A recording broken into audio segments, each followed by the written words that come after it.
नमस्कार दोस्तों भारत अब सिर्फ एक लाइसेंस पर फाइटर जेट बनाने वाला देश नहीं रहा, बल्कि अब भारत बनने जा रहा है फाइटर जेट एक्सपोर्टर। जी हाँ, करीब $3 बिलियन की डील के तहत भारत 8 से 12 सुखोई 30 MKI यानी कि Su-30 MKI fighter jet Armenia को देने की तैयारी कर रहा है।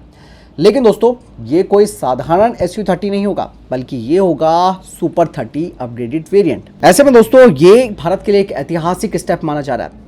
आर्मीनिया के पास पहले से ही सुखोई Su-30 SM है और उनके साथ सबसे बड़ी प्रॉब्लम तो ये है कि स्पेयर पार्ट्स उन्हें नहीं मिल पा रहे हैं। मिसाइल सप्लाई में हमेशा रुकावटें रही है रशिया की तरफ से, और ऑपरेशनल चुनौतियां उन्हें रही हैं, क्योंकि रशिया यूक्रेन युद्ध के बाद सप्लाई चेन तो और ज़्यादा इफेक्टेड हो चुकी है। ऐसे में दोस्तों, भारत का ऑफर आर्मीनिया के लिए लाइफ लाइन जैसा है। मैं आपको यहाँ पर थोड़ा बैकग्राउंड बताना चाहूँगा कि भारत ने अपने Su-30 MKI को अपग्रेड करने के लिए सुपर 30 प्रोग्राम चला रखा है, जिसके बारे में मैं आपको डिफेंस अपडेट में भी बातें बताता रहता हूँ। और अब यही अपग्रेडेड टेक्नोलॉजी भारत एक्सपोर्ट भी करेगा। सबसे बड़ा चेंज दोस्तों यहाँ पर यह होगा कि इस फाइटर जेट में स्वदेशी विरूपाक्ष रडार लगाया जाएगा, जिससे कि ज़्यादा डिटेक्शन रेंज इन फाइटर जेट्स को मिलेगी, बेहतर मल्टी टारगेट ट्रैकिंग ये कर पाएंगे, इलेक्ट्रॉनिक वॉरफेयर और ज़्यादा मजबूत होगा। मतलब पुराने मैकेनिकल रडार की तुलना में ये नया रडार काफ़ी ज़्यादा एडवांस होगा। साथ ही साथ दोस्तों, इस पैकेज में है भारत की स्वदेशी गेम चेंजर मिसाइलें, यानी कि अस्त्र BVR फैमिली, जो कि लंबी दूरी से दुश्मन के विमानों को मार गिराने में सक्षम है। यानी कि दोस्तों, दुश्मन दिखे उससे पहले ही ये मिसाइलें हमला कर देती है, और ये आर्मीनिया की एयर डिटेरेंस क्षमता को कई गुना भी बढ़ा देगा। अब दोस्तों, सबसे बड़ी कहानी तो ये है कि पहले भारत रशिया की तकनीक पर लाइसेंस लेकर असेंबली करता था, लेकिन दोस्तों पिछले कुछ सालों से भारत इसमें भारतीय रडार, भारतीय मिसाइल्स, भारतीय एवियोनिक्स और भारतीय सिस्टम इंटीग्रेशन कर रहा है। यानी कि रशिया का ये एयरफ्रेम है, लेकिन दिमाग भारत का है, जो ये दिखाता है कि भारत अब कॉम्प्लेक्स सिस्टम का इंटीग्रेशन भी संभाल सकता है।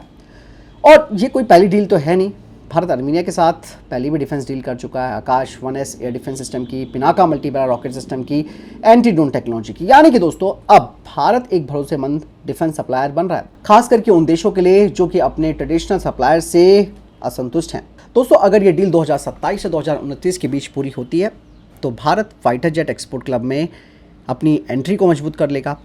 लाइफ साइकिल सपोर्ट भारत इनको देगा, मेंटेनेंस और म्यूनिशन सप्लाई कंट्रोल भी भारत यहाँ पर करेगा, और यही चीज़ दोस्तों आत्मनिर्भर भारत के लक्ष्य की एक बड़ी उपलब्धि भी होगी। यहाँ पर मैं आपको बताना चाहूँगा कि केवल ये एक हथियारों का सौदा नहीं होगा, बल्कि ये भारत की पहचान बदलने का भी संकेत होगा। लाइसेंस प्रोड्यूसर से ग्लोबल डिफेंस एक्सपोर्टर तक की भारत की यात्रा अब शुरू हो चुकी है, और अगर दोस्तों सुपर 30 सफल होता है तो भविष्य में और भी देश भारतीय अपग्रेडेड प्लेटफॉर्म्स को चुन सकते हैं।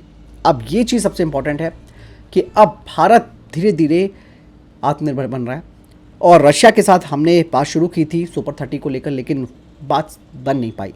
बीच में खबर ये भी आई थी कि भारतीय वायुसेना एक पैरेलल प्रोग्राम शुरू कर सकती है, कि जिसमें कि एक तरफ रशियन जो है वो सुपर 30 वाले प्रोग्राम में शामिल होंगे, दूसरी तरफ भारत अपना प्रोग्राम चलाता रहेगा। लेकिन बाद में इशू ये भी आ रहे हैं कि भाई कॉमनैलिटी को लेकर, कि अगर हम रशियन सिस्टम को फिर से लगाएंगे या रशियन सिस्टम को लगाने के लिए हमें परमिशन लेनी पड़ेगी, तो फिर एक जैसी कॉमनैलिटी नहीं आएगी, और इससे ऑपरेशन जो है वो ऑपरेशन रेडीनेस जो है Su-30 MKI की वो प्रभावित होगी।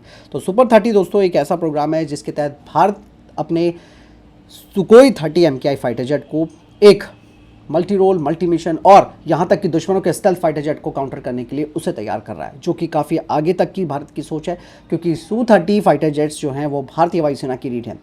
इसके बाद इसमें यह भी कहा जा रहा है कि भारत की स्वदेशी मिसाइलें तो लगी, साथ ही साथ भारत इसे और ज़्यादा अपग्रेड करेगा। ये एक ट्रू 4.5 जनरेशन का फाइटर जेट बन जाएगा।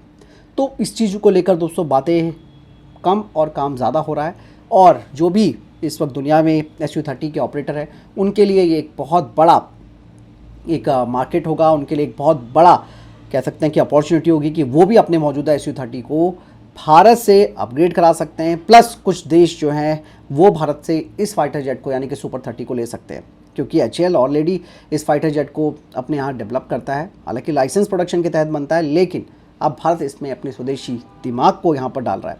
तो धीरे धीरे चीज़ें होती है दोस्तों, इम्प्लीमेंट हो रहा है। साथ ही साथ भारत अपनी वायुसेना को मजबूत बनाने के लिए 114 राफाल फाइटर जेट की डील को भी अंतिम रूप देने वाला है। जैसे ही वो फाइनल हो जाएगी तो भारत की स्क्वाड्रन स्ट्रेंथ जो है वो घट रही है, वो उसको स्टेबिलिटी मिलेगी। लेकिन तेजस Mark 2, तेजस Mark 1A इनका प्रोडक्शन भी फिर एक बड़ी मात्रा में शुरू हो जाएगा। तो भविष्य की लॉन्ग टर्म योजना तो यही है कि भारत इस वक्त डिफेंस एक्सपोर्ट को अधिक से अधिक कर सके और एक भरोसेमंद डिफेंस सप्लायर बन सके इंटरनेशनली, यानी कि ग्लोबली।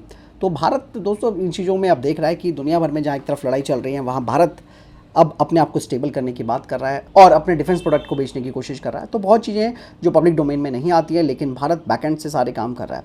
और आने वाले वक्त पे आप देखिएगा कि भारत का डिफेंस एक्सपोर्ट एक बड़ी यहाँ पर छलांग लगाएगा और चाइना का जिस तरीके का प्रभुत्व है हथियारों को एक्सपोर्ट करने को लेकर, उसे भी भारत काउंटर करेगा, क्योंकि भारत में केवल हथियार ही नहीं बल्कि स्वदेशी ड्रोन्स भी बन रहे हैं, स्वदेशी मिसाइलें भी बन रही हैं और भी काफ़ी सारे प्रोग्राम जैसे कि स्वदेशी वॉरशिप्स भी बन रहे हैं। तो आप समझ सकते हैं कि हमारा लेवल कहाँ से कहाँ पहुँचने वाला है।